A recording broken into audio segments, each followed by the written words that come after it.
Good morning mga boss. May papadala ulit tayo na waterproof na unit. Dalawa to. Yung isa papuntang Pangasinan. Ito kay Sir Romy Ildefonso. Tapos tong isa kay Sir Crescencio Galit Adorable ng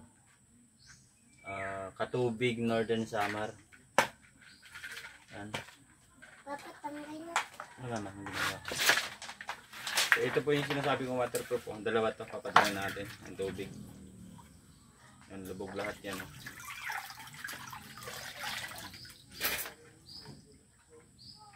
Pero ito, huwag nyo ilulubog to kasi makakuryente kayo. Pag makakuryente kayo, tapos ilulubog niyan, nandiyan yung output. Makakuryente kayo dyan.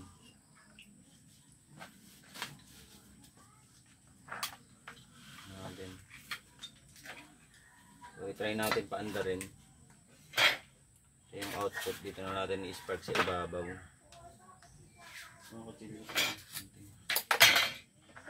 Ay, may kuryente ng tubig. Wala. Pag lumubog lang yun. Bebe.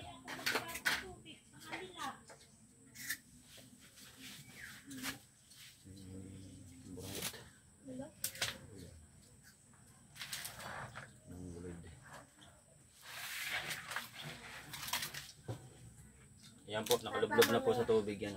Iisi lang ako pa ha. Lubog na yung buong aparato. Papa, iisi lang ako.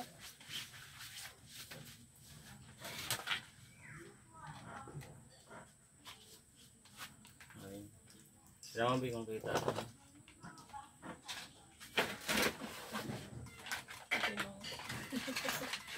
Ito po.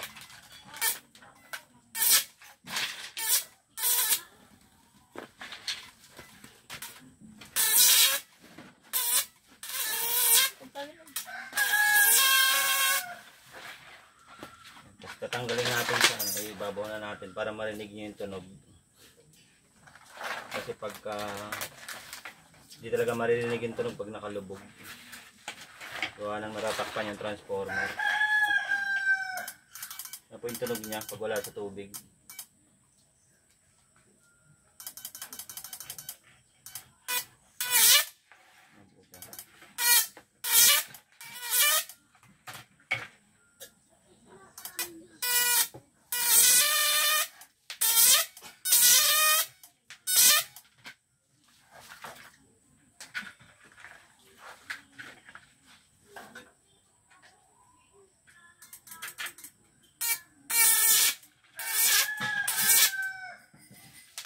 Tapos na to natin i-test tong isa, yung kay Sir Romy Ildefonso.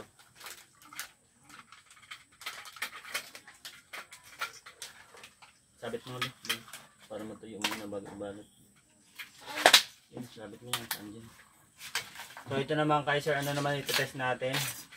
Crescencio Galit Adorable, papuntang Northern Samar, Katubig.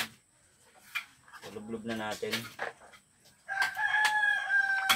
Pakita nyo naman yung tubig yan, punong-puno na yung aparato.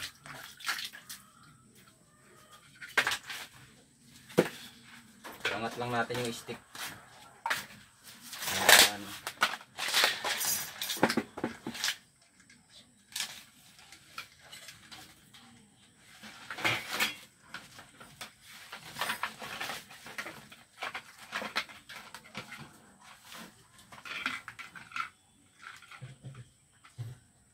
Matandang maingay.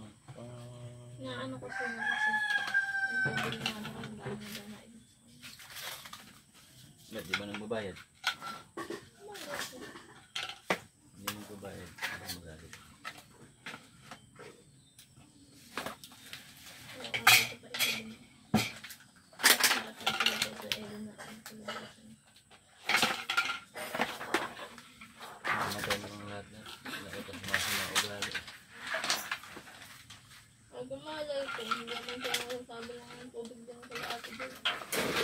Ito po, yung kay Sir Adorable.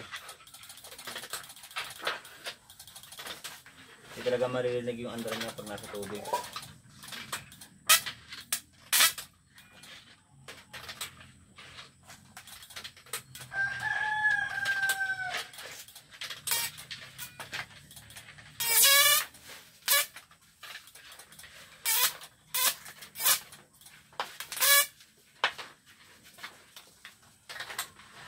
banat natin.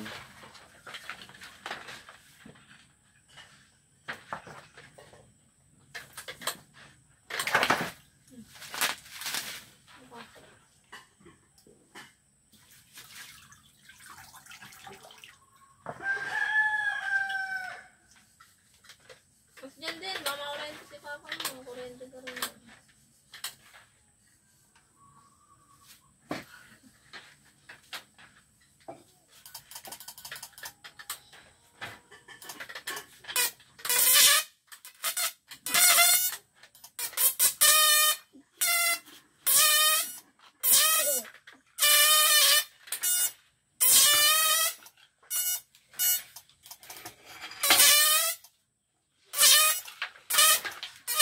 Baksa.